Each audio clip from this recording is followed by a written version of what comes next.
Bonjour à tous, c'est Claire et bienvenue dans cette vidéo que l'on m'a demandé de présentation de l'oracle The Arboridium. Alors, c'est un oracle qui m'a été offert par mon chéri, donc j'ai l'oracle, j'ai le livre avec une petite histoire et en fait un livre aussi pour écrire à l'intérieur, un journal, voilà, qui est fait comme si c'était de l'ancien papier. J'ai pas encore commencé à écrire dedans. Alors, ce qui est intéressant dans le travail des auteurs, donc Phil et Jackie Loveday, c'est qu'ils ont développé tout un univers avec une école de sorcellerie pour les lièvres qu'ils avaient initié déjà dans ce premier jeu qui s'appelait le White Air Wisdom Oracle Deck. Et là, donc, ils continuent avec cette association de livres et d'oracles qui sont liés et on a plein de paroles de sagesse à travers l'histoire et à travers l'oracle. Alors, c'est un livre, et puis c'est pareil, le petit livret qui est dans l'oracle, ils sont un petit peu compliqués à lire pour nous les Français parce qu'il y a des mots qui ont été inventés. Donc au début j'ai eu un petit peu de difficulté, puis après j'ai réussi à mieux comprendre et à repérer où il y avait des mots inventés, sachant que, alors dans le livre, il y a une petite partie, voilà, où il y a un petit glossaire. Donc voilà, ça ce sont des mots qui ont été inventés, mais vous voyez qu'il y en a certains, par exemple magic, c'est la magie, donc là on va retrouver.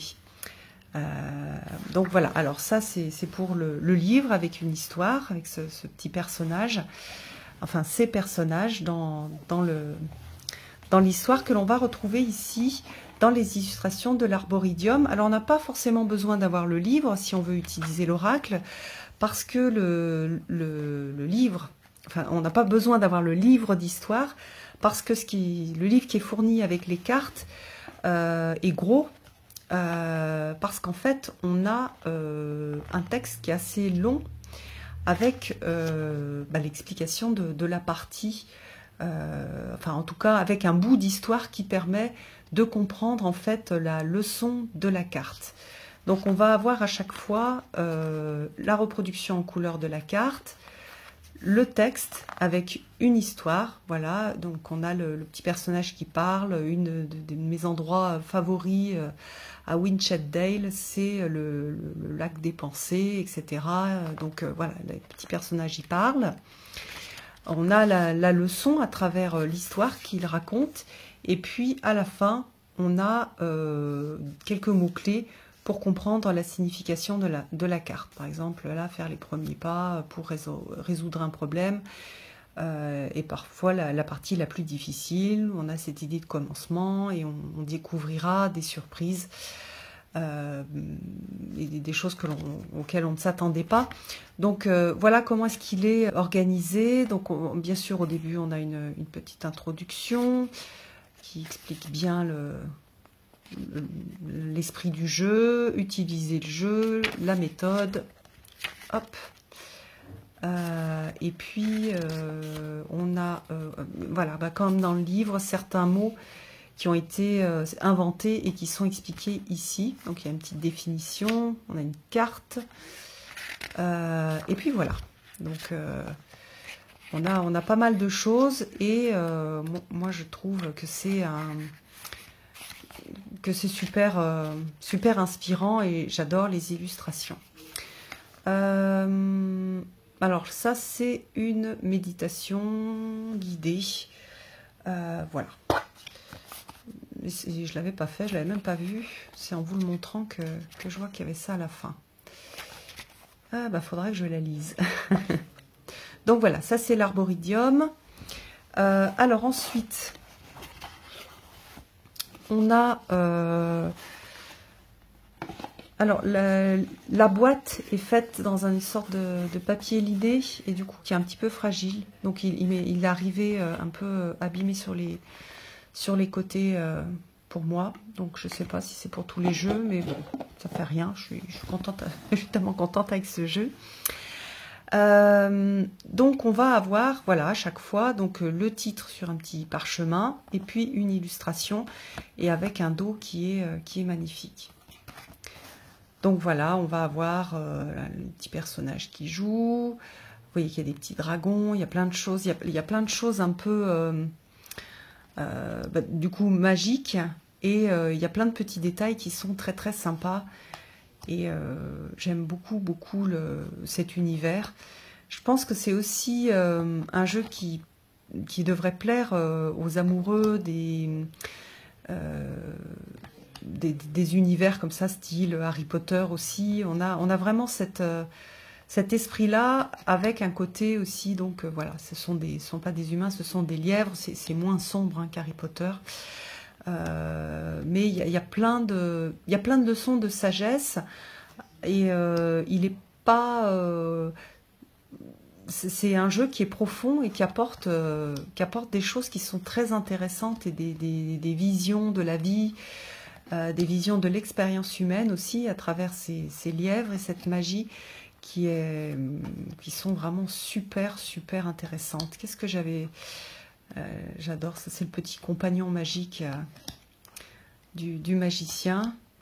Voilà, il y a des choses sur les rêves, le fait de commencer. Et à chaque fois, en fait, je me dis, bon, voilà, commencer, on l'a déjà vu dans d'autres jeux. Et chaque fois que je lis l'histoire, je trouve que c'est vraiment... elle apporte vraiment quelque chose de nouveau. Et il y a quelque chose de très, très créatif dans la façon, et dans la représentation, et dans l'exploitation, en fait, du mot-clé, et ce que l'on peut, et ce qu'il y a derrière le mot-clé. Extra plus. Vous voyez, ça c'est inventé. Voilà, la sagesse, l'équilibre, les petits pas, l'aventure, les conversations, le fait, voilà. Et c'est aussi un jeu qui est très proche de la nature. Bon, ça, vous devez le voir. On a ce côté très, très naturel. Voilà, et en dessous, où est-ce qu'il est Ah, puis il y en a une qui manque. Celle-ci aussi qui est super beau. Enfin, qui est super belle, avec une magnifique étoile. Et oui, à chaque fois, on a des leçons de sagesse qui sont vraiment très très intéressantes. Alors je peux pas vous donner un exemple. Par exemple, c'est pas aussi un jeu que je vais pouvoir utiliser pour les autres, parce que ou si je peux le faire, mais pour quelqu'un qui parle bien anglais et qui peut lire le texte. Parce que pour moi, vraiment, il y a deux richesses dans ce jeu-là. Les illustrations qui sont vraiment inspirantes, très chouettes, qui vont toucher l'enfant intérieur, et le texte qui apporte quelque chose d'extrêmement riche. On travaille avec la puissance des contes, la puissance des histoires, sur des choses très sérieuses en fait, et qui n'ont pas l'air de l'être à travers ces histoires, comme dans les contes de fées d'ailleurs. Et en fait, à travers ces aventures, l'aventure de ces personnages, on a vraiment des leçons de sagesse qui sont super, super intéressantes. Donc bon, alors s'il vous plaît, au niveau esthétique, bien sûr, je vous le conseille, mais franchement, il y a tellement de puissance dans les histoires que ce serait dommage de prendre ce jeu et de ne pas comprendre les histoires.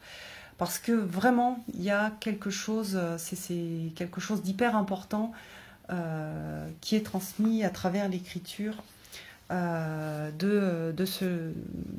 jeu, et de l'histoire qui correspond à chaque carte. Donc voilà, c'est vraiment, vraiment un très très joli jeu. Je vais vous montrer, parce que je crois que j'ai pas fait de vidéo sur celui-là. Je vous montre l'autre, qui est le livre est moins gros, il y a un petit peu moins de choses, et donc on suit un autre petit lapin, un autre petit lièvre, qui est le lièvre blanc, et il est très sympa. Il a des choses aussi qui sont liées aux saisons. Donc voilà, par exemple ici. Donc il y a les cartes des saisons qui peuvent aider dans une pratique païenne, en fait, si on a envie de les utiliser. Chaque fois, on a un mot inventé avec la traduction, enfin en tout cas le thème du mot dans le dessous. Vous voyez que les cartes ne sont pas composées de la même façon, mais les tailles des cartes, hein, c'est exactement la même taille de carte. C'est la même, oui, c'est la même qualité de carte aussi. Donc on peut mélanger les deux jeux. Et là, on a chaque fois une sorte de petit portail. Et donc là aussi, on a des messages de sagesse, mais à travers un autre personnage. Vous voyez, Beltane, la masse, voilà, l'incubation, la magie. Même chose, c'est vraiment touchant, c'est super joli. On sent, c'est un jeu anglais, on sent l'influence celte hein, à travers ces jeux-là. Donc voilà, c'est pour ça aussi qu'il me plaît beaucoup parce que je travaille pas mal avec cette énergie celte. Et entre autres, hein, galloise, etc. Mais donc on retrouve la puissance donc et le personnage du lièvre qu'on a dans d'autres aussi dans d'autres traditions. Mais voilà, on a cette idée de lièvre et je ne sais pas si je suis revenue au départ. Non, on n'avait pas vu Lita. Voilà, donc c'est pareil, il y a des mots inventés, il est vraiment super joli. Ben, je crois que j'ai dû tout vous montrer. Comme je discutais, j'ai pas fait attention. Le rituel. Ah bah si, on a commencé par cette carte-là. Donc voilà, un joli jeu aussi. Je vous montre la façon dont c'est. Alors là, je crois qu'il y a aussi un livre qui est associé. Là, il y a une structure de cartes, donc air, feu, eau et terre, donc par élément. Des cartes d'esprit, des cartes de souhait et des cartes de festival. Voilà, donc il y a une structure dans celui-là. Dans celui-ci, moi je ne l'ai jamais utilisé avec une structure. Non, il n'y a pas de structure dans le jeu, c'est plus lié à l'histoire. Mais à chaque fois, on a aussi le petit personnage qui parle. Donc vous voyez, I. Parfois, je me demande pourquoi je ne suis pas là où je pense que je devrais être. Voilà, donc c'est des réflexions aussi du lièvre qui sont, même chose, hyper intéressantes. Et donc, on a un texte qui est un petit peu plus court dans celui-ci. Et puis voilà, donc ce sont vraiment deux jeux que j'adore. Et pour l'esthétique et pour le lien au conte, le lien à la nature, le lien à cette partie de magie que l'on trouve dans la nature que vraiment j'adore. Donc voilà, j'espère que je vous aurai fait rêver avec ces jeux-là et puis je vous embrasse tous et je vous donne rendez-vous pour une prochaine vidéo. À bientôt.